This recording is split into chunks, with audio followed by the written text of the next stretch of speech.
అనంతపురం జిల్లాలో నాగలింగం అనే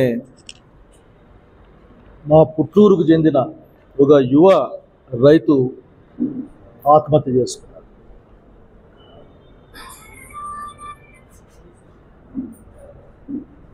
అందరం కూడా అనంతపురం జిల్లాలో ఉన్న ప్రతి ఒక్కరూ అయ్యో మరి అనంతపురం జిల్లాలో ఆత్మహత్యల పర్వం మొదలైందా,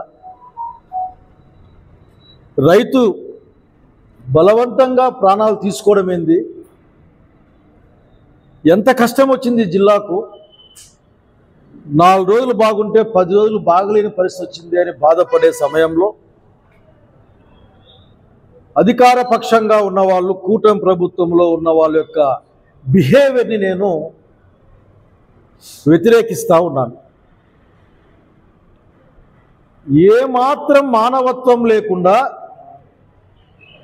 అక్కడ చనిపోయింది ఒక మనిషి, ఒక రైతు, ఒక కుటుంబీకుడు, అతని మీద వాళ్ళ అమ్మ, పిల్లలు, భార్య అంతా ఆధారపడి ఉన్న ఒక కుటుంబం ఛిద్రమైపోతుందనే ఆలోచన కూడా లేకుండా రైతు ఆత్మహత్య చేసుకుంటే రాజకీయంగా మాకెక్కడ ఒత్తిడో లేక ఇబ్బంది వస్తుంది అని 6-7 గంటలకే పోస్ట్ మార్టం చేసి, ఇదొక వింత, ఇది పోస్ట్ మార్టం చేయండి, పోస్ట్ మార్టం చేయండి అని కాళ్ళు వేళ్ళ పట్టుకొని బంగపోతూ ఉంటారు ఆ ఏరియాలో. 6 గంటలకి 7 గంటల మధ్యలోనే చేసేసి అక్కడ ఉన్న వాళ్ళని బెదిరించి,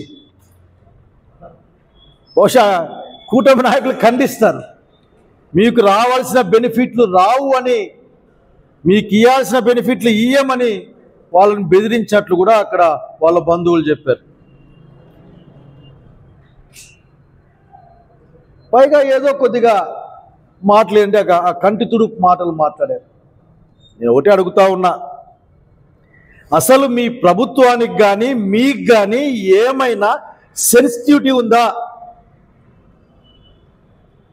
మీకు ఎక్కడైనా సరే కొద్దిగైనా కానీ ఆ సెన్సిటివిటీ అనేది దగ్గర ఉందా లేదా? లేదని నేను చెప్తా ఉన్నా. మీకు ఆ రైతు యొక్క బలవంతపు ఆయన మరణం అన్నది